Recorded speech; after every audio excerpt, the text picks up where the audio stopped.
Angelina's point of view. Sobrang sama ng pakiramdam ko kanina habang naghihintay kay Benedicto. Parang bigla na lang bumaligtad ang sikmura ko. Hindi na ako nakapagpaalam pa sa kanya dahil iningatan kong wag doon mismo abutan ng pagsusuka. Baka masira ang vibe, lalo't mga pagkain ng naroon. Ilang minuto bago ko napakalma. Siguro isa to sa side effects ng gamot. Nahihilo na naman ako at nasusuka. Kung kailan kay ganda ng gabi naming dalawa, wala siyang sumpong para magalit sa akin. Dahil nakonsensya man siya o hindi, nagpapasalamat pa rin ako dahil pinagbigyan niya ako. Gustong-gusto ko talaga na makadalo dito. Kahit nasa huling pagkakataon, isa ito sa bucket list ko.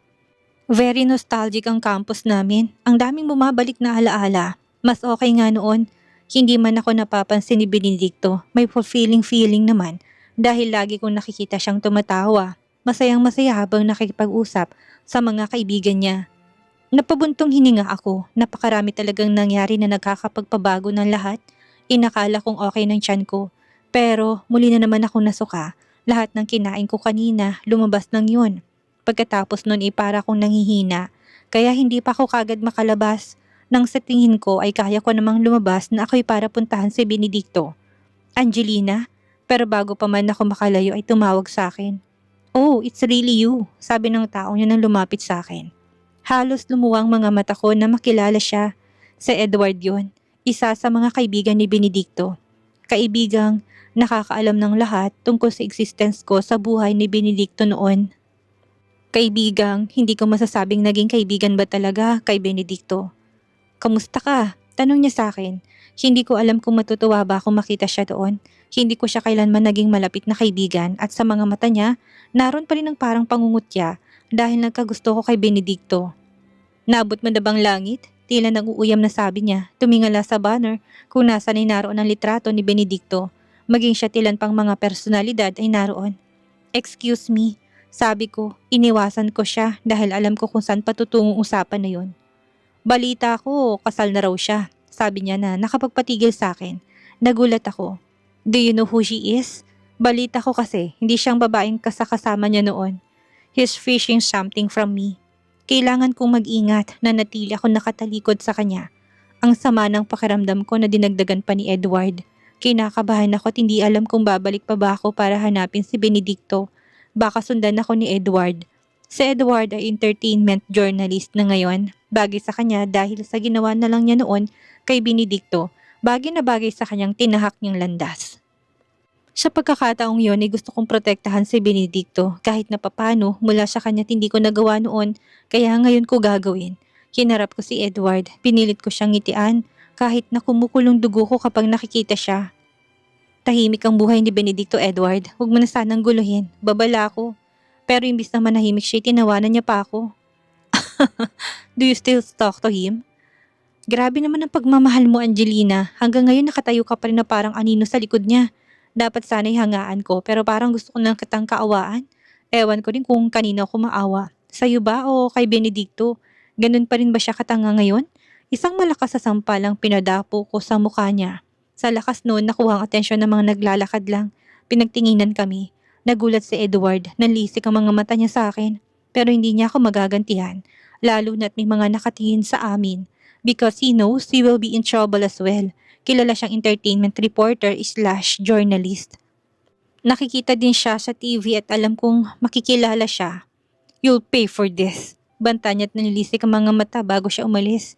Nanghina lalo ako. Ewan ko kung mabubunutan ba ako ng tinik dahil napaalis ko siya. Alam kong mas ginalit ko siya sa ginawa ko. Kung bakit kasi sa lahat ng tao siya pang nakita ko. Nagpalipas pa ako ng ilang minuto bago puntahan ng lugar kung saan huling naroon si Benedicto. Laking dismaya na naramdaman ko na hindi ko na siya makita doon. Siguro iniwan niya na ako dahil naiinip. O dahil hindi naman talaga ako kailangang hintayin. Sino ba naman ako? Nakakalungkot. Pinasaya niya lang akong saglit. Pero pinagpapasalamat ko na rin sa kanyang nangyari ngayon. I was genuinely happy. Naranasan ko maging masaya sa piling niya. I was about to walk out from there nang makarinig ako ng mga nag-usap tungkol sa isang bagay. Hindi bagay, isang tao. Sigurado ka? Siya yun? Yes, hindi ako pwede magkamali. Si Benedicto Argenti yun. Napatigil ako sa pag-alis. Nandito pa si Benedicto? May parang hinahanap. Sabi pa ng isa na ikinakabog ng puso ko. Basta parang siya talaga yun. Pumihit ako pabalik. Kung nandito pa siya at may hinahanap, baka ako yun. Baka akong hinahanap niya. Bigla kong dinagundong ng kaba. Pinag-usapan siya, baka malaman ni Edward. Guluhin niya sa Benedicto. Hinanap ko na rin siya. Kahit na sobrang masamang pakiramdam ko ay hinanap ko siya. Angelina! Napatigil ako, nakita ko siya. At sinisigaw niyang pangalan ko. Nakatalikod siya sa akin kaya hindi niya ako makita. Pinagmasdan kong likuran niya. Gaya ng dati kong ginagawa, masaya ko siyang pinagmamasdan. Kahit na nakatalikod lang siya at hindi ako magawang harapin. Benedicto, bulong ko. Gaya din ng ginawa ko noon, tinatawag kong pangalan niya sa isip ko, sa puso ko. Kung lilingon siya, ibig sabihin napapansin niyang presensya ko. Pero hindi nangyari yun, kaya alam kong umaasa na lang ulit ako. Benedicto, tawag ko ulit. This time mas malakas. Sa dami ng tao, hindi ko alam kung maririnig niya ako, kasabay ng ingay ng mga tugtugin sa paligid. Gusto ko siyang abutin pero alam kong malayo siya. Langit siyang pilit na inaabot ko. Binaba kong kamay ko, bumaba ang tingin ko. Pero nung muli kong nagtaas ng paningin, nakaharap na siya sa akin, nakatitig. Umawang ang bibig ko ng malalaking hakbang ang ginawa niya para lapitan ako. He looks angry. Hindi ko siya masisisi. Saan ka galing? Mariing tanong niya, pati tono niya galit, napatungo ako. Gustong lumayo ng umangat niyang kamay niya, akala ko magagalit siya. Pero kinagulat kong pagyakap niya bigla sa akin. Let's go home, sabi niya. Tinakpan niya ng cup niya at hinubad ang jacket niya para isuot sa likod ko. Giniya papunta sa sakyan. Nanatiling makakbay siya sa akin. Kulang na lang buhatin niya ako sa pagmamadali. Kinabukasan, doon ko na lang napag-alaman na may kumuha pala ng litrato sa amin sa tagpong iyon. Napansin yung di Benedicto kaya hanggat maaari tinago niya ako sa publiko. Hindi para protektahan ko, hindi para itago kung sino ako. Dahil pareho naming alam na dalawa na hindi niya gustong maisiwalat ang ugnayan namin. Nakita ko yon sa news. Malaking negosyante si Benedicto kaya hindi pwedeng hindi siya mapansin at maibalita. Isa siya sa mga pinagpapantasyahan ng karamihan. CEO in love. Who is Cinderella? Finding Cinderella. Ang ikinabahala ko lang, paano kung si Edward ang kumuha ng litrato? Paano kung malaman niyang ako ang babaeng nasa litrato? No, baka alam na niya. Weekend nang pumutok ang balita, kaya siguro naroon si Clarence ngayon. Umakyat ako para puntahan sila sa opisina nito pero napatigil ako bago pa man makakatok. Bukas yun ng konti kaya naulinagad kong pinag-usapan nila. Black all the news. Dapat na hindi tumalaman ni Miriam. Napasyandal ako sa pader. Tama ako. Hindi akong pinoprotektahan niya kundi si Miriam. Ayaw niya masaktan. Ang pinakamamahal niyang si Miriam. Benedicto point of view. Siguraduhin mong hindi ito malalaman ni Miriam. Sabi ko, ayaw ko nang dumagdag pa siya sa nangyayari ngayon. This is a mess right now. Muli ako napatingin sa balitang naka-flash ngayon sa screen ng laptop. Ito sa picture taken last night. Ang bilis nilang makuha. Nakapost yon sa isang gossip column sa isa sa mga magazine, sa mga dyaryo din at sa mga online news outlets. Mabilis na kumalat ang litrato. Litrato namin ni Angelina. Anong balak mo, Benedicto? Tanong siya akin ni Clarence. Tinitigan ko siya. Sasagutin ko na siya nang tila may mapansin ako mula sa pinto. Tumayo ako at naglakad. Lumabas ako. May umurong na anino papunta sa kwarto ni Angelina at alam kong siya yon na nandito kanina. Did she hear us? Napabuntong hininga ko na muling bumalik sa opisina. I'll deal with her later. Mas malaking iskandalo kung mas kakalat pang balitang ito. Lalo nilang hahanapin ang babaeng kasama ko. Mas lalo lang siyang mapapahamak. Gusto ko lang siyang protektahan this time. Contact the uploader of that picture. Kung kailangan mong bayaran sila, gawin mo. Siguraduhin mong makuha ang original picture at sirain yun. Muling utos ko. Agad na tumalima si Clarence. Wala na siya pero nanatili pa ako sa opisina ko. Nakatitig pa rin sa litratong naka-flash doon. Buti na lang at nakatago mukha ni Angelina sa dibdib ko. With this picture, mahirapan silang mahanap siya. She's wearing my cap and jacket as well. Pero ang ikinakaalarma ko mga taong gustong ibagsak ako. Magagamit nila to. Matutuntun nila siya kung gusto nila. Biglang parang may nag-click sa isipan ko. Kinabahan akong bigla. Kaya kagad kong tinawagan si Clarence. Clarence, ang mga CCTV sa loob ng campus. Matutuntun tayo doon. Unahin mong puntahan yun at kunin. Napatayo ako. Kailangan kong gumawa ng paraan. Kaya nagmamadali akong bumaba. Bumiyahe papunta sa campus para kausapin ang mga nakakataas. Siguradong pagbibigyan nila ako na makuha ang mga kuha ng mga CCTV kahapon. Habang papalapit ako sa campus, isang sakyan ang nakasalubong ko. Hindi ko talaga pinapansin kung sino yun pero dahil makakasalubong kami, hindi ko maiwasang mapalingon sa nakabukas na bintana ng sasakyan na yun. Para ako nawala ng katinuan at nagdilim ang paningin ko na mapagsinong kasalubong ko. Habang nagdaan siya sa harap ko, bigla kong naiparenong sasakyan ko, creating a lot of screech from the tire followed by the thud of my car because of the sudden halt. Ewan ko napansin din ako na lalaki na kasalubong ko. Tuloy-tuloy lang siya na parang walang nakita.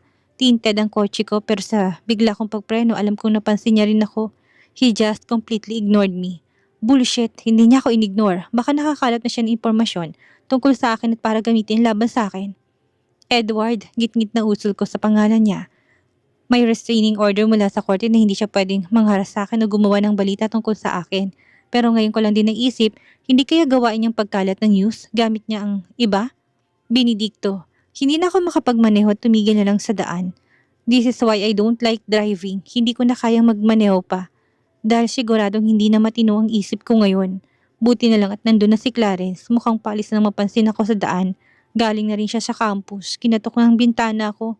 Nakikita ko siya. Pigil na pigil ko ang galit. Nangingit-ngit ang mga ngipin ko. I know. Agad na napalingon ako kay Clarence. Namumulang mga mata dahil siya galit.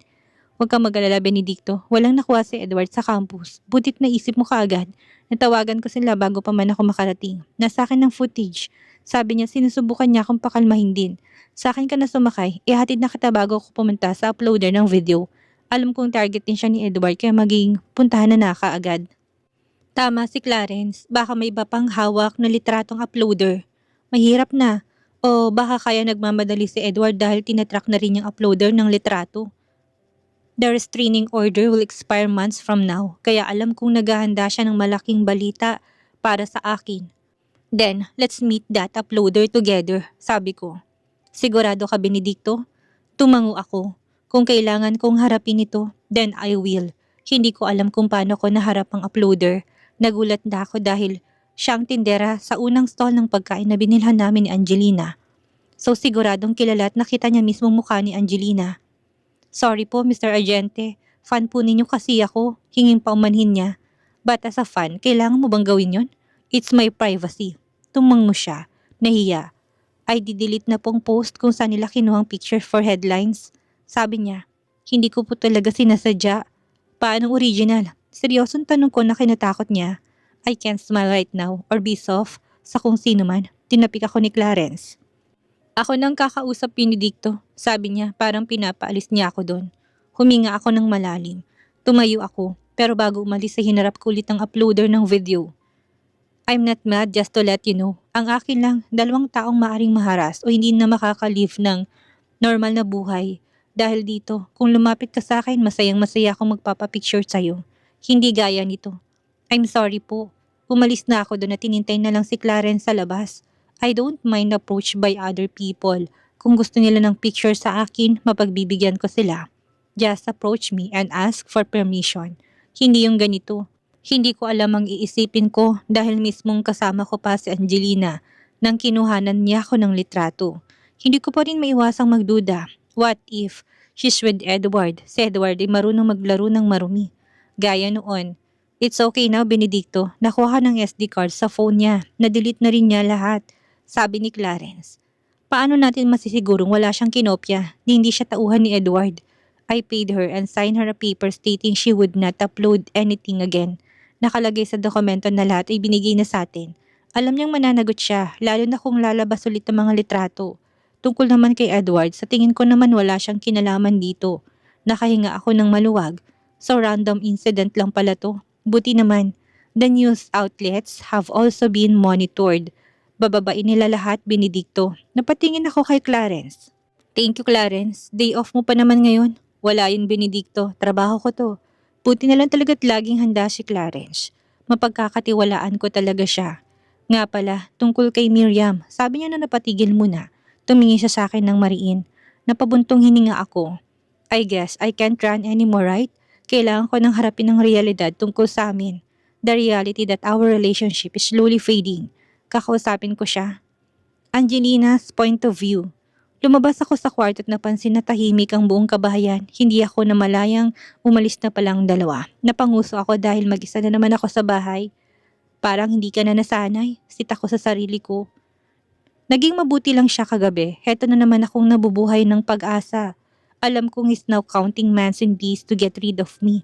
Malapit nang matapos ang kontrata. Anong oras na ba? Napatingin ako sa orasan na nakalagay sa dingding. Hapon na pala, hindi ko alam kung bakit tulog ako ng tulog ngayon. Pakiramdam ko palagi akong pagod at laging hinihila ng kama. Hindi naman masakit ang ulo ko. Sa gabi ko naman iniinom ang gamot ko para magkaroon ng ganitong pakiramdam. Pero siguro nga side effects pa rin ito ng gamot na yon. Muli ako napabuntong hininga. Gusto pala ni Enric na malaman kung kumusta ang gamot sa akin. Paano ko sasabihin sa kanya kung wala naman akong telepono? Hindi pa rin ibinabalik sa akin ni Benedicto. Bumaba ako sa kusina para mag-prepare ng hapunan. Naghiwa ako ng gulay na bigla na lang ako mapatigil. Parang bigla na lang ako nakaramdam ng walang silbi ang ginagawa ko. Ewan ko, this routine became boring to me. Muli akong bumuga ng hangin. Even if it's boring, I need to endure it. Gagawa na lang ako ng paraan para libangin ang sarili ko habang hinihintay ang muling pagbabalik ni Benedicto. Naupo ako habang hinihintay na malutong inadobong manok. Naluto ko na ang gulay, chop suey ang pagkakaluto. Pero dahil boring, naisipan ko magluto pa ng isa. Pinapakulo ko na lang yon para lumambot. Hindi ko na malayon nakaidlip na naman pala ako habang nakadukdok sa mesa. What the? Malakas na boses at mabilis sa yabag ang napagising sa akin. Nagulat ako dahil parang galit ang boses ni Benedicto. Pero mas ikinalaki ng mga mata kong maamoy ko na may nasusunog. Nagtingin ako, halos puno ng usok ang parte ng kalan. Mabilis na binuksan ni Benedicto bigtan at malapit doon habang ako hindi pa makapakali. Nakatulugan kong niluluto ko. Bala ko bang sunugin ang bahay? Bakit natutulog ka? Tanong niya nang harapin ako. Binagsak niyang kaserola ang pinaglutuan ko sa sink. Amoy na amoy ang sunog na karne. Pinatakbo niyang malamig na tubig. Hindi ako nakapagsalita. Hindi din makapagpaliwanag dahil anong sasabihin ko. Alam ko namang kasalanan ko. Nakaligtaan ko na may niluluto ako. Napaubos si Benedicto dahil sa usok na nalanghap. Nang muli siyang tumingin sa akin ay agad ako nagbaba ng tingin. Ayaw ko makasalubong ang mga mata niyang galit. Parang normal na lang sa akin na mapaatras kapag humahakbang siya palapit sa akin. Hindi ko man siya tingnan ni ramdam at rinig ko naman ang yabag na papalapit sa akin. Benedicto, hindi ko sinasadya. Utal at manginig ang boses ko. Nagulat ako nang biglang umangat ang kamay niya sa noo ko. Hindi ka ba okay? May sakit ka ba? Parang biglang dinagungdong ng malakas ang puso ko. Hindi ako makahinga dahil hindi siya galit batay sa boses niya. Muli ako napatras ng bahagya nang biglang umangat na naman ang kamay niya. This time napunta na yun sa ibabo ng balikat ko. Bakit ang daming nalalagas na buhok mo? Sabi niya. Napatingin ako sa balikat ko. Nalaki ang mga mata ko nang makitang napakaraming ang buhok ang nahulog sa damit ko. Hindi lang siguro 20 piraso yun. Wala pa sa kabila. Napatingin ako sa mesa. Nalaki ang mata ko dahil maging doon ay may mga buhok na nalagas. Agad kong iniharang ang katawan ko para hindi niya na yun mapansin. Dahil sobrang haba na siguro. Pagdadahilan ko. Nakapusod naman yun kung bakit may mga nalaglag pa rin doon. Hindi ko mapansin na naglagas ang buhok ko kung hindi yun nasabi ni Benedicto. Siguro, dahil yun sa gamot na iniinom ko, hindi ko pa rin siya tinitignan. Hinawakan niya lang ang baba ko at tinaas. Hinuli niyang mga mata ko. Mas nagulat ako dahil hindi ko nga makitaan ang galit ang mga mata niya ngayon. Bagkus tila may pag-aalala pa sa mukha niya. Hindi ko alam ang iisipin o ikikilos para ako nahulog sa isang malalim na panaginip. Panaginip na kailanman hindi ko sana gustong magising pa. Because Benedicto in front of me now was the Benedictos before. Alam ko, nararamdaman ko. Napatitig ako mabuti sa mga mata niya. Sa pagkakataong yon siya nang umiwas sa mga mata ko. Let's just order some dinner. Sabi niya, tinalikuran ako. Pinuntahan na muli ang sink at kinuha ang sunog na lutuan. Nakagat kong ibabang labi kung naitapon niyang buo yon sa basurahan. Hindi niya na ako muling tinignan. Umakyat siya sa itaas pagkatapos nang sabihin na umorder na lang ako ng pagkain para sa amin. Naka-order na ako ng maalalang may niluluto pa ako. Mas nagiging makakalimutin na rin yata ako ngayon. Naging ganun ang routine namin halos araw-araw. Hindi na siya nagagalit sa akin pero mas nalulungkot ako. Parang nasa Cold War naman kami. Dahil hindi niya halos ako kinakausap. Kung kakausapin niya man ako kapag may tinatanong lang siya o kapag may sinasabi ako. Hindi ko siya maintindihan. Simula nung lumabas ang balita tungkol sa kanya sa akin, tahimik na lang siya palagi. Maaga nga siyang umuwi pero nagkukulong naman siya palagi sa kanyang opisina. Benedicto, napating siya sa akin at tawagin kong pangalan niya. Kasalukuyan kami kumakain. Pwede bang lumabas ako bukas? Tumigil siya sa pagsubo. Binigay ang buong atensyon sa akin. Kumunit ang noon niya na para bang inuuntag pa ako magsalita. magbigay pa ng impormasyon at bakit gusto kong lumabas. Halos 2 linggo na ako hindi nakakalabas, Benedicto. Gusto ko sanang mamalengke gaya ng dati, sabi ko. Pero ang totoo, nasasakal na ako sa loob ng bahay. Tuluyan na siyang tumigil sa pagkain, matamang tumitig sa akin. Mukhang dahilan na naman para mawalan siya ng appetite. Tumungo ako, ayaw ko nalang ipilit, narinig ko ang pagbuntong hininga niya.